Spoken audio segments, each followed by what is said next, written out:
सूरज डूबे ज्यादा वक्त नहीं हुआ था, फिर भी पहाड़ों पर अजीब सा अंधेरा फैल चुका था और टेढ़े मेढ़े रास्ते पर एक जर्जर ऑटो धीमी रफ्तार से रेंग रहा था, जिसकी हेडलाइट धुंध को चीर नहीं पा रही थी।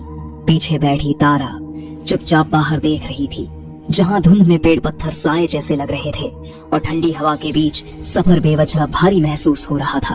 तभी ऑटो अचानक झटके के साथ रुक गया और उस गहरी खामोशी में तारा की सांसें साफ सुनाई देने लगीं। ड्राइवर ने अचानक पीछे की ओर नजर डाली। उसके चेहरे पर फैली घबराहट छिपाई नहीं छिप रही थी। उंगलियां हैंडल पर जमी हुई थीं, जैसे छोड़ते ही कुछ अनहोनी हो जाएगी। बहन जी, मुझे माफ कर दीजिए, लेकिन इससे आगे मैं नहीं जा सकता। सूरज ढलते ही इस जंगल का रास्ता बदल जाता है। यहाँ रात में किसी का आना जाना ठीक नहीं माना जाता। कई बार लोग गए हैं और लौट कर नहीं आए। मेरा ऑटो भी आगे बढ़ने से जैसे डर रहा है।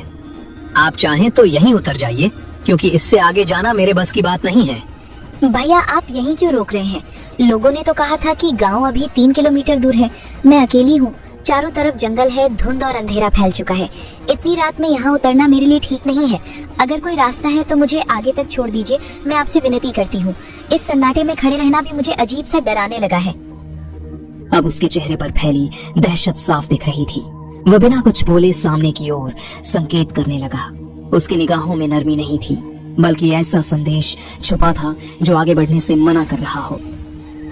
अंधेरी घाटी, नाम सुनते ही लोग चौंक जाते हैं बहन जी। आप देख रही हैं ना सामने वो बड़ा सा पीपल का पेड़? बस वहीं से उस घाटी के गांव का रास्ता शुरू हो जाता है। दिन में भी कोई उधर जाने की हिम्मत नहीं करता, और आप रात में वहां जाने की बात कर रही हैं। मैं साफ कह देता हूँ, मैं उस तरफ बिल्कुल नहीं जाऊंगा। वहां कुछ ठीक नहीं है, तभी तो आज तक कोई उधर जाना नहीं चाहता। लेकिन भैया, आपने खुद कहा कि गांव अभी 3 किलोमीटर दूर है। क्या मैं इतनी दूर अकेले पैदल चलूं? अगर रास्ता इतना ही खतरनाक है तो लोग वहां रहते कैसे हैं?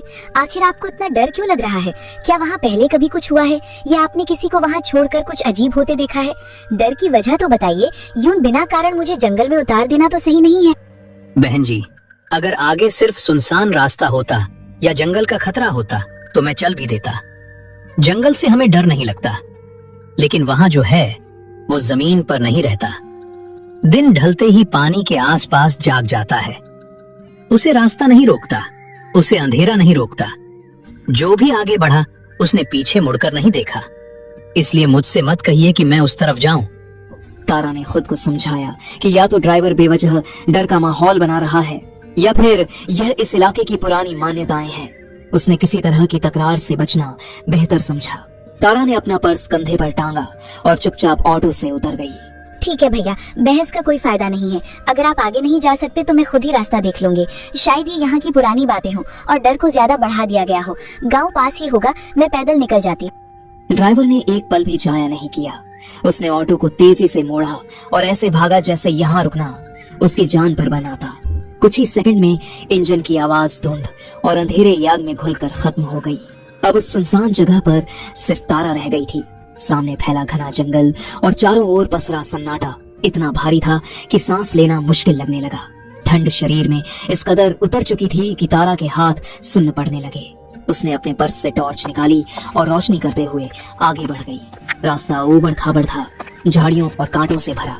दोनों ओर आसमान को छूते पेड़ खड़े थे।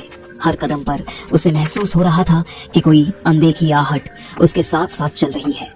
पत्तों की सरसराहट उसके कदमों की नकल कर रही थी। डर को काबू में रखने के लिए तारा धीमी आवाज में खुद से ही बातें करने लगी।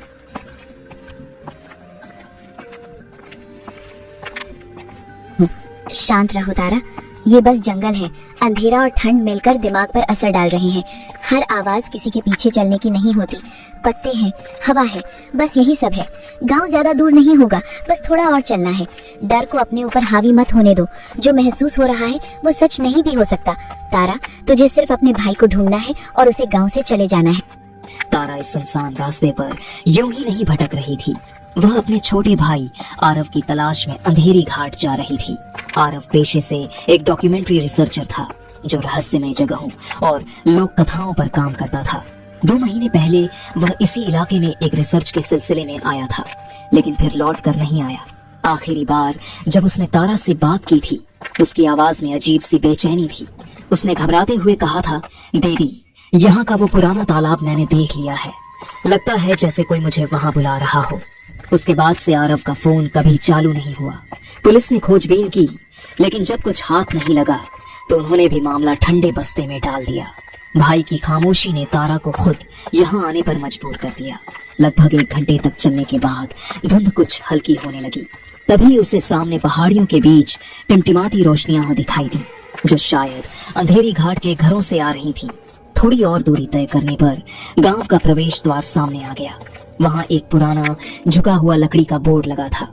उस पर लिखी इबारत पढ़ते ही तारा के कदम ठिठक गए। अंधेरी घाट में जो आया वो वापस नहीं गया।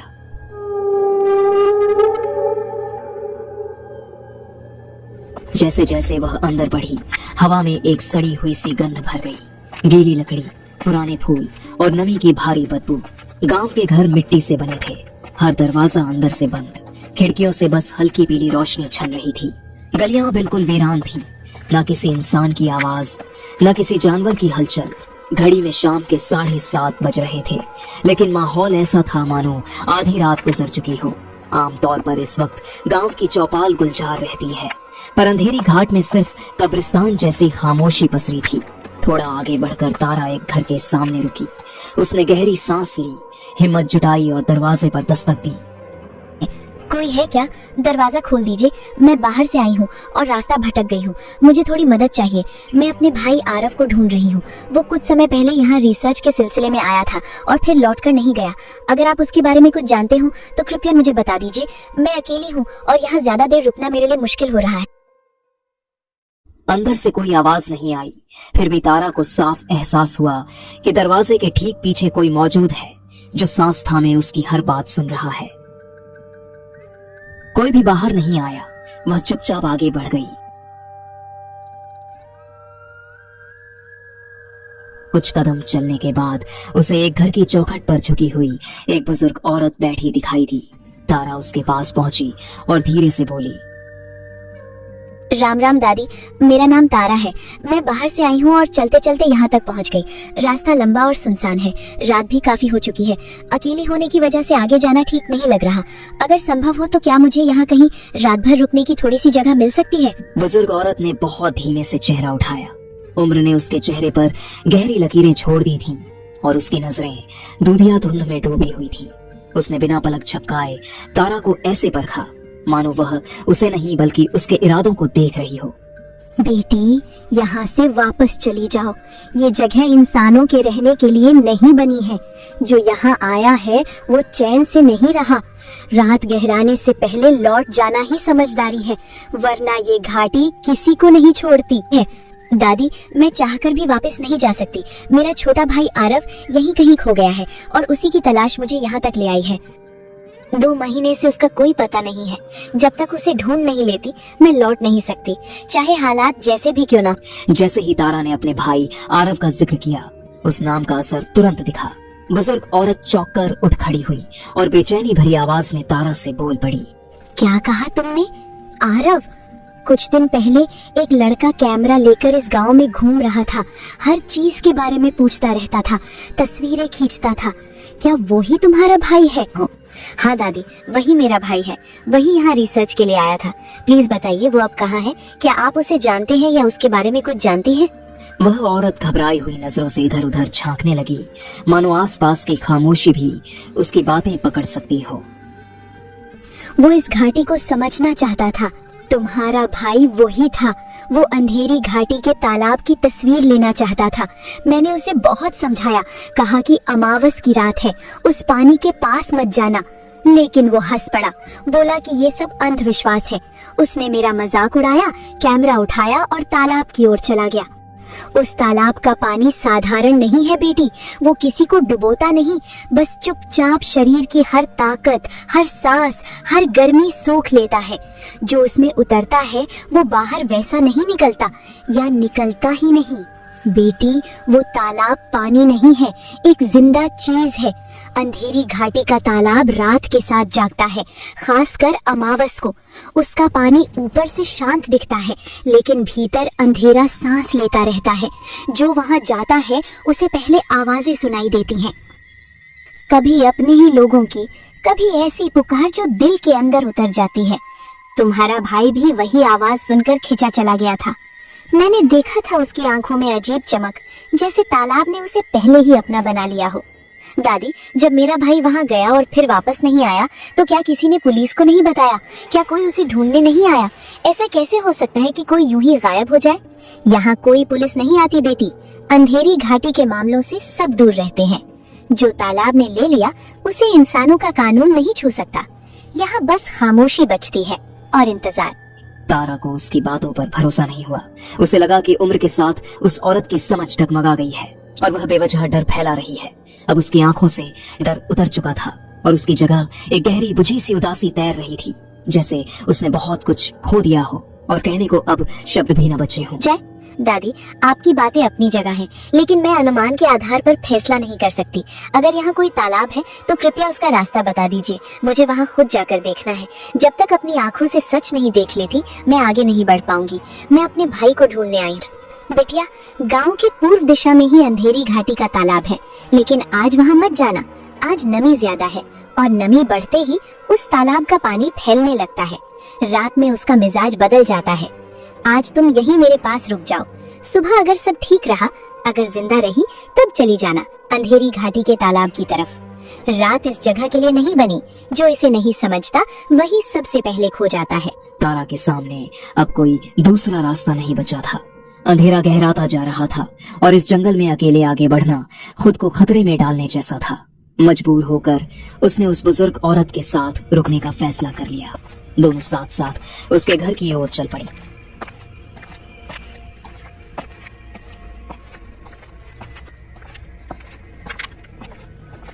कुछ ही देर में वे एक छोटे से मकान के सामने पहुंची। उस औरत का नाम चंपा था। घर बेहद सादा था, बस एक कमरा और एक छोटी सी रसोई। चंपा ने तारा के सामने सादा खाना परोसा, रोटी और सब्जी। लालटेन की मध्यम रोशनी में दोनों आमने सामने बैठी थीं और बाहर फैली खामोशी और भी भारी लग रही थी।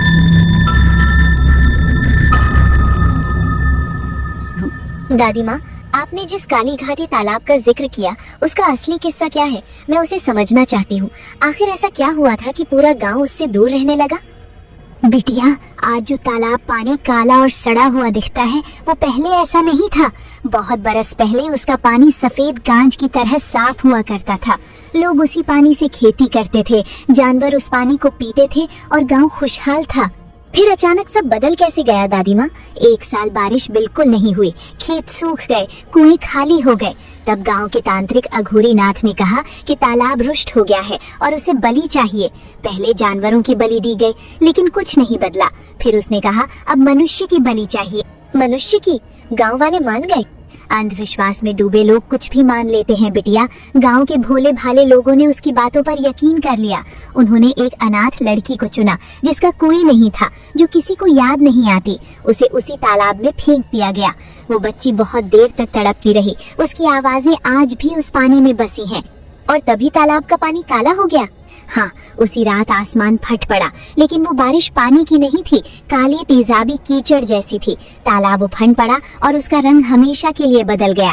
कहते हैं उस बच्ची की आत्मा उसी पानी में बंध गई। वो कभी बाहर नहीं जा सकी, आज भी अकेली है। इसीलिए लोग कहते हैं कि वो दूसरों को अपनी ओर खींच लेती है। हाँ बिटिया, जो भी उस तालाब के पास जाता है उसे लगता है कोई उसे बुला रहा है। कभी माँ की आवाज, कभी किसी अपने की। वो बच्ची अकेली नहीं रहना चाहती, इसलिए दूसरों को अपने साथ नीचे खींच लेती है, उसी काली गहराई में। तारा आमतौर पर ऐसी बातों को कल्पना समझकर टाल देती थी, मगर चंपा की आवाज और उसके शब्दों में ऐसा यकीन छुपा था जिसने तारा की रीढ़ में सिहरन दौड़ा दी। दादी माँ, मुझे अब भी लगता है कि ये सब अंधविश्वासों की बातें हैं। मेरा भाई समझदार है, हो सकता है वो किसी वजह से कहीं रुक गया हो। हर अनहोनी को इन कहानियों से जोड़ देना मुझे ठीक नहीं लगता। बेटी, तुम सब आज के जमाने के हो, पढ़े लिखे हो, इसलिए इन बातों पर भरोसा नहीं करते। हमने भी कभी नहीं किया था जब तक अपनी आंखों से सब देख नहीं लिया।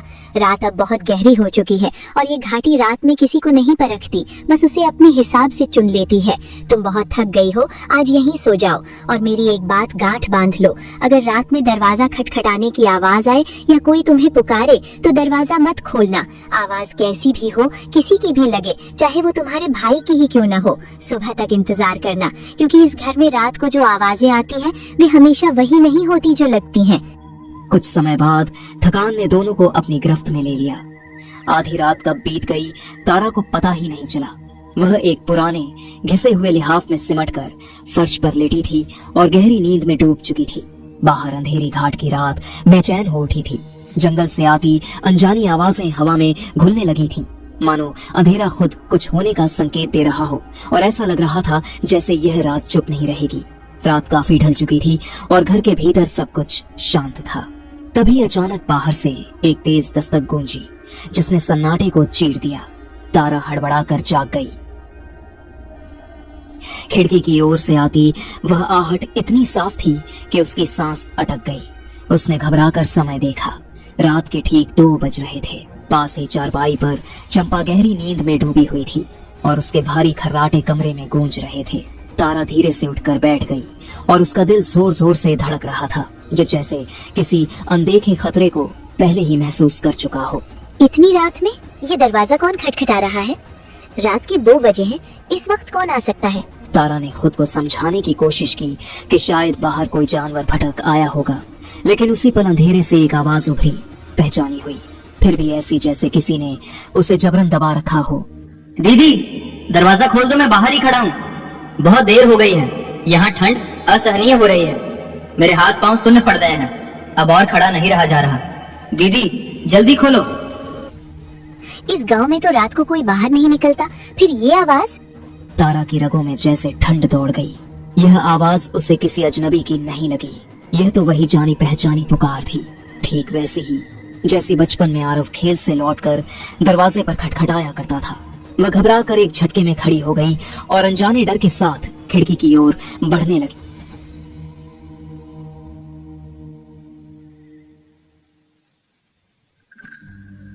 आरव, बाहर तुम हो क्या? सच बताओ, दरवाजे के बाहर तुम ही खड़े हो? हाँ दीदी, मैं ही हूँ। जल्दी दरवाजा खोलो, यहाँ बहुत ठंड है। लेकिन तुम इतनी रात में यहाँ कैसे आ गए? तुम ठीक तो हो ना? दीदी बाद में बताऊंगा, बस अभी दरवाजा खोल दो, वो मुझे लेने आ रही है। अगर देर हुई तो मैं नहीं बच पाऊंगा। तारा की उंगलियां अनायास ही दरवाजे की कुंडी तक पहुंच गईं। बस एक हल्का सा दबाव और दरवाजा खुल सकता था। तभी उसके दिमाग में चंपा काकी की कही बात बिजली की तरह कौंध गई। अगर बाहर की आवाज तुम्हारे अपने खून की भी लगे तब भी दरवाजा मत खोलना। तारा ठिठक गई। उसका मन 2 हिस्सों में बंट चुका था। एक तरफ तर्क था, डर था, और दूसरी तरफ बाहर खड़ा उसका भाई, जिसे वह ठंड में कांपता हुआ महसूस कर सकती थी। उसे कुछ समझ नहीं आ रहा था कि सही क्या है और गलत क्या। आंखों में आंसू भर आए। कांपती आवाज में दरवाजे के उस पार खड़े साए से उसने कहा, आरव, मैं अभी दरवाजा नहीं खोल सकती।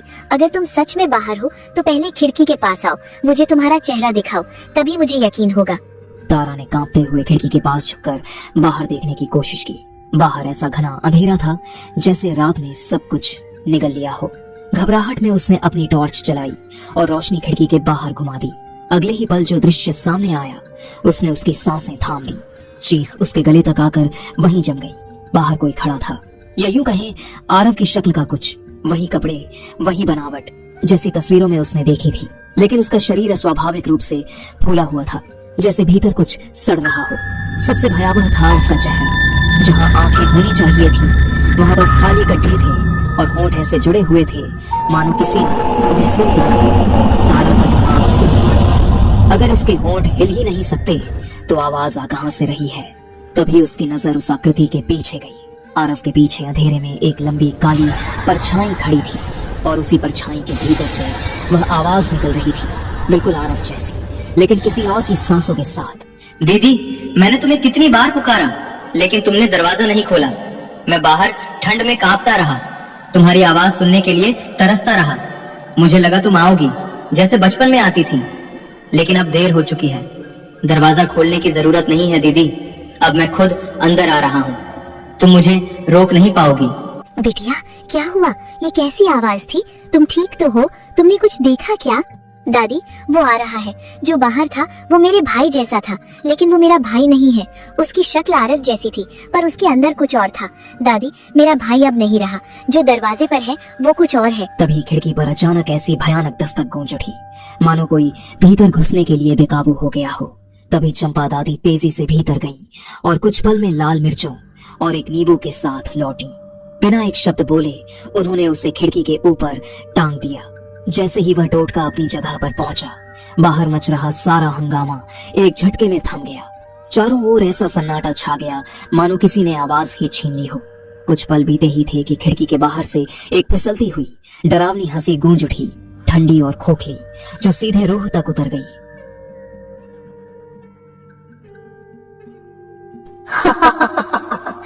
तारा, आज रात बच गई तू, लेकिन अंधेरी घाटी किसी को यूं ही नहीं छोड़ती।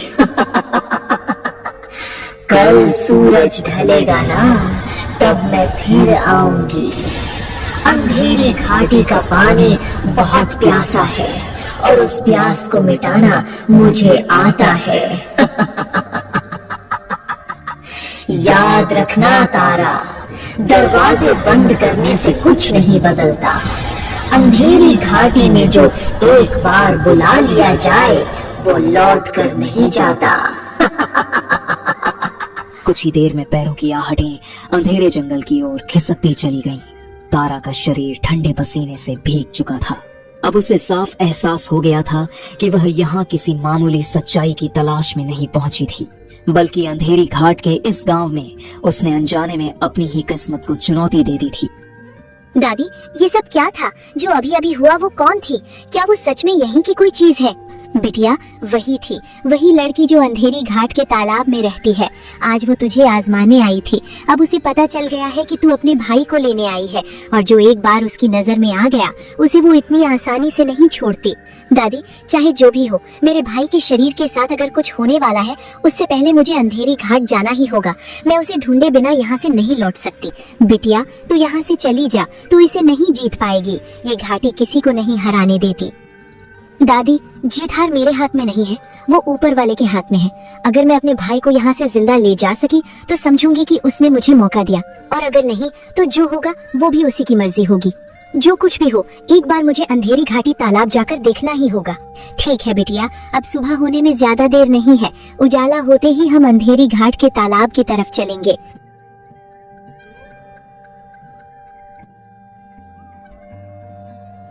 अगली सुबह तारा और चंपा काकी अंधेरी घाट के तालाब की दिशा में चल पड़ी। कुछ ही दूरी तय की थी कि रास्ता सघन जंगल में बदल गया।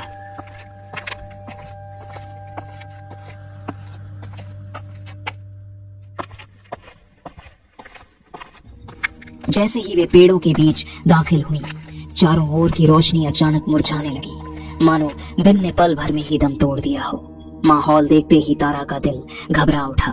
दोनों के कदम अपने आप थम गए।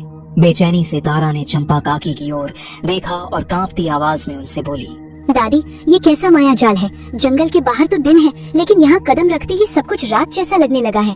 रोशनी जैसे अचानक बुझ गई हो। मुझे ठीक नहीं लग रहा। ये जंगल का माया नहीं है बिटिया, ये सब उसी तालाब की लड़की का किया धरा है। जैसे जैसे हम पास आ रहे हैं उसका असर बढ़ता जा रहा है। यहाँ रुकना मत, पीछे मत देखना, बस चलते रहो, वरना यही अंधेरा हमें निगल जाएगा। ये जंगल का माया जाल है बिटिया, ये सब उसी तालाब की लड़की का किया धरा है। जैसे जैसे हम पास आ रहे हैं उसका असर बढ़ता जा रहा है। यहाँ रुकना मत, पीछे मत देखना, बस चलते रहो, वरना यही अंधेरा हमें निगल जाएगा। दोनों फिर से आगे बढ़ चली। जैसे जैसे वे अंदर की ओर जाती गईं, जंगल से उठती अजीब और डरावनी आवाजें साफ सुनाई देने लगी, मानो पेड़ों के बीच कुछ जाग चुका हो। कुछ कदम और चलते ही उनके सामने वह बदनाम काली घाटी का तालाब उभर आया। उस जगह पर पहुंचते ही तारा का सब्र टूट गया।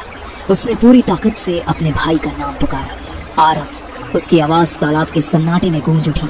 आरव, तुम जहाँ भी हो सामने आओ, मैं तुम्हें लेने आई हूँ। अब घर चलते हैं, दीदी यहीं है। अचानक तालाब की सतह में हलचल होने लगी और ठंडा पानी उबलता सा दिखने लगा। उसी क्षण गहराई से एक धुंधली आकृति ऊपर उठने लगी। वह आरव की आत्मा थी, जो पानी की कैद से धीरे धीरे बाहर निकल रही थी। दीदी, मैं बाहर आ गया हूँ, लेकिन अब इस दुनिया का नहीं रहा। कुछ दिन पहले मैं इस तालाब के पास रिसर्च कर रहा था, इसके रहस्य को समझना चाहता था। मुझे लीड्स जहाँ था सब जान लूंगा, मगर इसने मुझे अपने भीतर खींच लिया। अब मैं तुम्हारे साथ नहीं जा सकता। यह जगह बहुत बुरी है। इससे पहले कि वो फिर आए, तुम यहाँ से चली जाओ। नहीं आरव, आ जाओ मेरे भाई, मैं तुम्हें लेने ही आई हूँ। मैं तुम्हें यहाँ नहीं छोड़ सकती, चाहे कुछ भी हो। दीदी, अब बहुत देर हो चुकी है। मैं इस तालाब से बंध चुका हूँ। अगर तुम यहाँ रुकी रही तो वो तालाब के बाहर आ जाएगी। प्लीज जल्दी यहाँ से चली जाओ, यही आखिरी रास्ता है। इतना कहकर वह धुंधली परछाई धीरे धीरे तालाब की गहराइयों में समा गई। तारा बस देखती रह गई, अपने भाई को उससे दूर होते हुए। उसकी आंखों से आंसू बह निकले, दिल टूट कर रह गया। लेकिन वह जानती थी कि उसे रोकने का अब कोई रास्ता नहीं बचा था। उस पल तारा सिर्फ रो सकती थी और अपने भीतर उस सच्चाई को ढो सकती थी जिससे वह यहाँ तक पहुंची थी। बेटे, अब जो होना था वो हो चुका है। बीते हुए को पलटने की ताकत किसी के पास नहीं होती। यहाँ एक पल भी और रुकना ठीक नहीं है। जितनी देर हम रुकेंगे उतना ही उसका असर बढ़ेगा। अगर वो तालाब की सीमा लांघ गई तो फिर बचने का कोई रास्ता नहीं रहेगा। अब उसकी नजर तुम पर टिक चुकी है, इसलिए देर मत करो। जितना हो सके इसी वक्त इस गांव को छोड़ दो और पीछे मुड़कर मत देखना। इसके बाद दोनों चुपचाप वहां से लौट पड़ी। तालाब पीछे छूट गया, लेकिन तारा का दिल वहीं अटका रह गया। थोड़ी ही देर में वह उस रास्ते पर थी जो उसे उसके अपने गांव की ओर ले जा रहा था। खाली हाथ, भारी मन के साथ, इतनी कोशिशों, इतनी उम्मीदों और इतने सवालों के बावजूद तारा अपने छोटे भाई को अपने साथ वापस नहीं ला सकी। हर कदम के साथ उसे यही एहसास चुभ रहा था कि उसने उसे नहीं खोया था, बल्कि वह उसे कभी बचा ही नहीं पाई। पहाड़ों के पीछे ढलता सूरज जैसे उसके दर्द का गवाह बन रहा था और तारा समझ चुकी थी कि कुछ बिछोहा जिंदगी भर साथ चलते हैं।